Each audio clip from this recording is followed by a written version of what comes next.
Welcome at the FIBO Football Festival. Here at the Content Studio, it's day 3, and we walk you through all of the 16 franchises of the ELF. Next up are the Wroclaw Panthers, and I brought Matt Bressington as our expert on all of the teams and all things ELF. So we're leading with the motto, basically. The Panthers are in an awkward position, but maybe before we get into it, let's look at the history of the Panthers. They've been a founding member of the ELF, so they've been around for quite some time, 4 seasons, and they've never really been bad, but also never really been exceptionally good. So you see them in the midfield. Walk me through it. Exactly. So you summed up really, really well. So 2021, they come in, of course, famously, Kevonte Turpin, a member of that team, now at the Dallas Cowboys, just got absolutely paid at the Dallas Cowboys, former ELF alumni. And then everything just kind of became a little bit stagnant. They just became 5-7, and then 8-4 was a good season, but you know they didn't make any big splash. And then 6-6 this year as well. They have had very well documented issues in the last 2 seasons with their quarterbacks. Last year, Stephen Duncan in, cut him, Uribe in, cut him, get Norwood in. Josh Norwood is a wide receiver at UCLA, and they got him to play quarterback. They have Matty Ice, so 4 quarterbacks in the space of 1 season. It's just become quite a trend for the Panthers, and that's something I'm a little bit worried about because they need to right the ship. And obviously we'll get into quarterback in a minute, but this season they've never made a massive push for the playoffs or for a real contending season. Okay, so interesting take on like the past couple of seasons of the Panthers. What would you think is the main, or some of the main factors why they've been such a consistent team in the kind of midfield position that they are? So you mentioned the quarterback issues or the quarterback fluctuation. What are the main factors here? I mean, you'd think a team without a quarterback properly would be quite bad, but they've always been around the middle, and it speaks to a high level of some of their Polish talent. David Brzozowski is one of the best running backs in the league. I've been talking to some people in the league that think he's the best running back in the league when you factor in offensive line and stuff like that. There's also another couple of young talents, some of which they've not retained for this year, and that is a concern. But one thing they've always done is hit on their Americans. AJ Wendland's phenomenal linebacker. We talked about Turpin. Burrell's the special teams player of the year. They've got another receiver I'll talk about in a minute. But apart from the quarterback, they've had some stability with the Americans, and they've got some really talented Polish talent, which keeps them from being one of the bottom feeders in the ELF. Interesting. Okay, so you just said some players don't remain on the roster. We also had some additions. Let's look at those who came into the roster, who left the roster, and maybe also who extended the roster a little bit this season. Yeah, so starting with the departures, the players that are leaving, there's a lot. There's a couple that really stand out to me. First is Keanu Ebanks, one of the best offensive linemen in the entire league, British, played in Bristol last season with the Bullets. He is a phenomenal player. He's got so much attitude, but he's an ELF veteran, he's a CFL veteran, and one of the finest players in the league. So to lose him is massive, like it's a real big deal.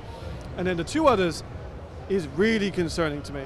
Kasper Jezlewski, one of my favorite young receivers in Europe. I made a video about him earlier in the year. I said he could find space in a black hole. His route running and his ability just to find the areas that are soft in coverage and exploit that is not something we see from many young players, and they've lost him. He's playing back in the Polish league. They could get him back, but as of right now, he's not signed to that roster, and that's a concern. And then Jakub Mazin, famously the first ever scorer of a touchdown in ELF history. I know you were at that game, so that was must be pretty cool for you, but to lose your 2 best Polish receivers in a league where homegrowns mean everything is so detrimental, and you've already got quarterback issues, so you strip your franchise quarterback with a hope in DJ of his 2 best weapons and his offensive tackle. That's definitely a concern. The extension-wise, they've got a couple of these guys back. It's not all doom and gloom from Matt Bressington today. David Brzozowski, amazing player. Honestly, he could be number 1. You know, some people have said if he had Glenn's line, he would have 2,000 yards, which is a brave statement, I'm going to admit, but he's a phenomenal player, explosive athlete. I think he needs to add a little bit more bulk to his size. He's about 190, 195. He gets up to 210, I think could be a real problem. AJ Wendland, the heart and soul of this team. Everything goes through him. He's the general, he's the captain, whatever you want to call it. Middle of that defense, multiple time all-star and tackle leader. He is the presence in the middle of that field. And then we've got a little bit more finesse in Devon Burrell. Special teams award winner, the best special teams player to ever play in the ELF. He's multiple, I think he got 7 touchdowns in just 1 year as a punt and kick returner. As a corner, he's twitchy, he's aggressive, but a lot of his value does come from that special teams and being able to just turn the field. If you're having a player getting 50 yards a return, like I'm pretty sure he was averaging at some point, it makes it a lot easier for that offensive unit. Speaking of that offensive unit, their key additions. Now there's it's questionable, you know, that's their quarterback issues are well documented. They brought in DJ Irons. Akron quarterback, had some success at Akron, wasn't able to beat the big teams, had 18 touchdowns to 11 interceptions his final year there. He's big, he's athletic, he's mobile, has a good arm. I need to see a little bit more. I need him to prove to me that he can be among the elite. He thinks he's in the elite category. He has no doubt about that. We need to see him prove it. You know, you can be in college football. He has a few injuries we need to see him overcome as well. He thinks he's going to come in and dominate. And we need to see him do that before we can say that for sure, because he's coming in very confident. And European league is different to America. A lot of guys come in, they struggle with the way of life, the culture, or whatever. He's coming into Poland. It's very different to anything he's ever experienced. I need to see how he deals with that. Darryl Stewart Jr., amazing receiver. One of the best playoff runs in the ELF history with the surge. He was averaging like 200 yards a game and multiple touchdowns. Amazing player. Former Michigan State receiver. Had a few injuries last year. We need to see him get back to it. It's going to be hard though with those receivers that they've lost for him to not get double or triple teams. So finding ways to get him open is going to be really important for this Panthers offense. Okay, what I'm hearing is that there are some question marks for sure regarding this roster, and if we look at the bigger picture of the roster, which side of the ball do you see more, or do you see the Panthers having more problems throughout the season, the defensive or offensive side? I think they're going to have more problems in the defense. You've got AJ, and I know the Panthers fans say they had the #1 rush defense in the league, but they often leave out they had the worst pass defense in the league as well. Teams figured out very quickly they could pass on them and have no issues. They have got in 2 DBs to be European imports in Milo Silic and Attila Isak, who are good young prospects.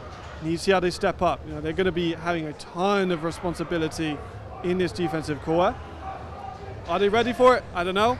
Linebacker-wise, they've got AJ.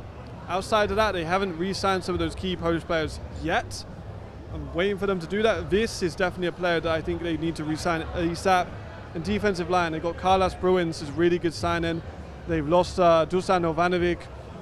Really going to miss his presence on the outside, and that's a big deal. Their offensive line as well. I know I'm going on tirades now, I do apologize. Ezra Algami, my former fellow Bristolian, shout out Bristol, you've spent some time there, so you know how great it is. He is one of the best players coming into this league at the offensive line position.